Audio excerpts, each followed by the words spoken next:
अस्सलाम वालेकुम। 22 बहावलपुर बोर्ड से आपने अगर मैट्रिक 9th या 10th first year second year की अगर एप्लीकेशन सबमिट करनी हो पेपर री चेकिंग की, ठीक है, तो उसका प्रोसेस क्या है आज हम उसके ऊपर बात करेंगे।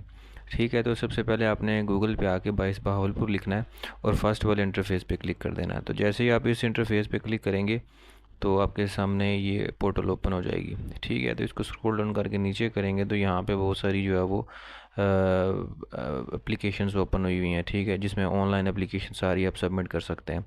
ठीक है, उसके बाद देखें यहाँ पे उन्होंने बैंक चालान फाइल ट्रैकिंग अगर आप करना चाहते हैं।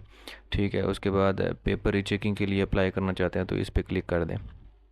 जैसे ही यहाँ पे क्लिक करेंगे तो आपके सामने जो है वो नेक्स्ट इंटरफेस ओपन हो जाएगा। ठीक है, अब यहाँ पे वो कह रहा है कि apply for rechecking annual examination. तो अभी रिसेंटली ही रिज़ल्ट आया तो आपको पता ही है कि तकरीबन 10 से 15 दिन होते हैं रीचेकिंग की एप्लीकेशन सबमिट करने में। ठीक है, तो आप जैसे ही यहाँ पे क्लिक करेंगे तो आपके सामने जो है वो क्या यहाँ पे आपको रोल नंबर इंटर करने के लिए कह रहा है। तो रोल नंबर इंटर करेंगे और उसके बाद यहाँ पे इसको फाइंड करेंगे तो ये देखें आपका नाम और सारी चीज़ें आ गई हैं। अब यहाँ से आप, क्योंकि अभी 10th का रिज़ल्ट आया हुआ है, तो यहाँ पे जो जो सब्जेक्ट की आप रीचेकिंग करवाना चाहते हैं उसके लिए जो है वो उसको सेलेक्ट करके आप जो है वो एप्लीकेशन सबमिट कर लें। ठीक है, सपोज़ यहाँ पे जो है वो मैथमेटिक्स और केमिस्ट्री की मैं करना चाह रहा हूँ। ठीक है, तो ये सिलेक्ट कर लेने के बाद यहाँ पे वो एड्रेस मांग रहा है, अपना नंबर, आपका लैंडलाइन नंबर और मोबाइल नंबर।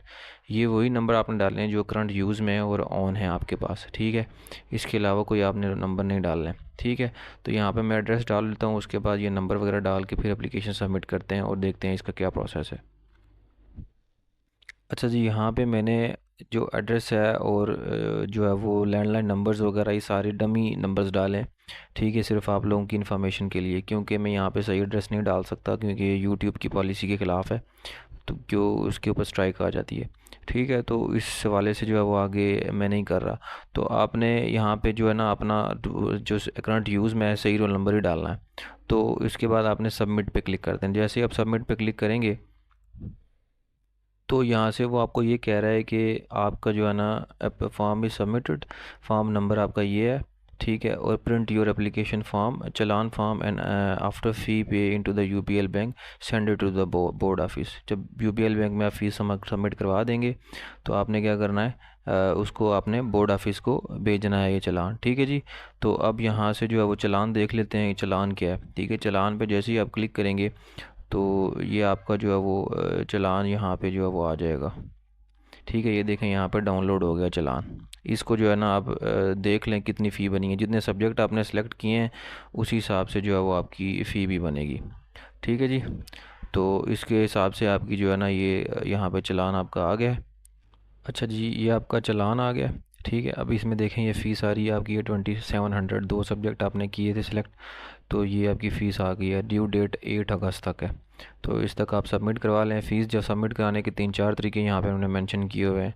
ठीक है, कि UBL, one link bill, easy पैसा, जैज़ कैश, जिस तरह भी आप जमा करवाना चाहें करवा सकते हैं, और वो चालान आपने बोर्ड को भेजना है जो फ़ीस आपने सबमिट की है। ठीक है, तो ये आपकी फ़ीस पे होगी।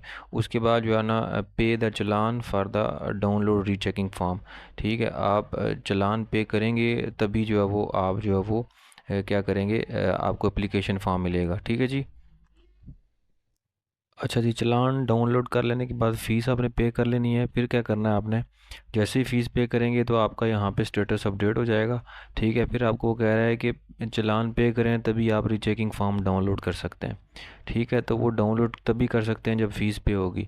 फिर आप क्या करेंगे, यहाँ पे सर्च करेंगे, तो सर्च कर लेने के बाद ये इंटर डालेंगे रोल नंबर, फ़ीस पे करने के बाद ही होगा। फिर सर्च करेंगे तो आपके पास जो है ना कुछ इस तरह का जो है ना चालान फॉर्म आएगा।